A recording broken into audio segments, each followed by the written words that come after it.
Hello friends, आज आपण 38 छातीसाठी sleeves कशा कट करायचे ते पाहणार आहोत. सर्वप्रथम आपण 38 छातीचे 1/4 करणार आहोत, म्हणजेच किती तर 9.5 इंच. 9.5 इंचाची आपल्याला घडी घ्यायची आहे. घडी घेण्यासाठी आपल्याला छातीचा विचार करावा लागतो. या ठिकाणी 9.5 इंचावरती आपण या ठिकाणी मार्किंग करून घेऊयात. यानंतर आहे स्लीव्सची उंची.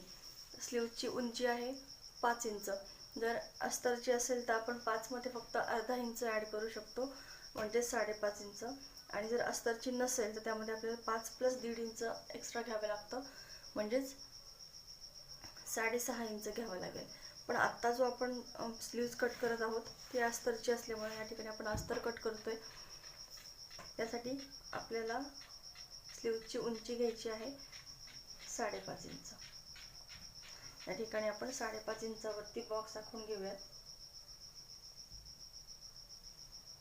साधारणतः अशा प्रकारे.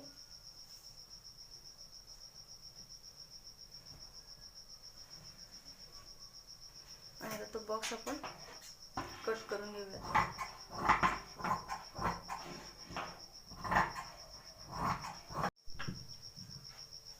या ठिकाणी आपण बॉक्स आखून कट करून घेतलाय, ज्याची उंची आहे 5.5 इंच आणि रुंदी आहे 9.5 इंच. तर आता आपल्याला स्लीव्सला आकार द्यायचा आहे. स्लीव्सला आकार देण्यासाठी आपण ओपन साईडनी या ठिकाणी 2.5 इंचावरती मार्किंग करून घेणार आहोत. अशा प्रकारे.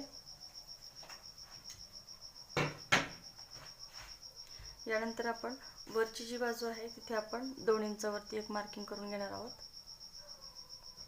आणि या इथूनच आपल्याला आकार द्यायचा आहे.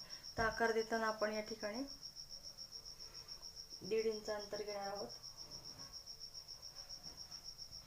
1.5 इंच यासाठी की जेव्हा आपण ब्लाऊजची फिटिंग करतो त्यावेळेस ब्लाऊज फिटिंग करताना आपल्याला एवढं अंतर पुरेसं होईल. आणि आपण जेव्हा वळण देतो तेव्हा त्यांच्यामधला जो खालीवरपणा असतो तो या ठिकाणी फिटिंगमध्ये येत नाही, म्हणजे जेणेकरून फिनिशिंग आपली जात नाही. आता आपण हे दोन्ही पॉईंट स्लीव्सच्या आकारामध्ये जोडून घेऊयात. आणि यानंतर आपण या पॉईंटपासून अर्धा इंचावरती आणखी एक वळण देऊन घेऊयात. अशा प्रकारे. हे झालं आपलं स्लीव्सचं वळण देऊन. आता आपण ते कट करून घेऊयात.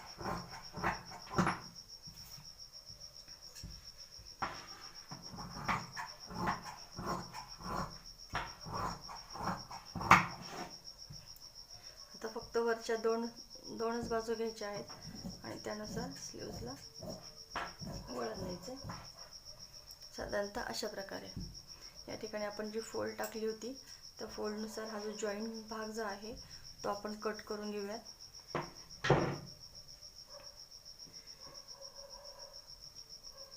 या ठिकाणी फ्रंट साईड जी कमी साईड आहे, आतल्या बाजूने ज्याचं वळण जास्त आहे ती आहे फ्रंट साईड, म्हणून आपण या ठिकाणी मार्किंग करून घ्यायचं आहे, जेणेकरून आपल्याला जेव्हा आपण स्लीव्स अटॅच करू तेव्हा ती उपयोगी येईल. त्यानंतर सेंटरला पण या ठिकाणी आपण मार्किंग करून घेणार आहोत.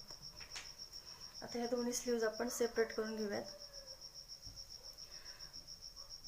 अशा प्रकारे आपण सोप्या पद्धतीने स्लीव्स कशा कट करायच्या हे पाहिलं.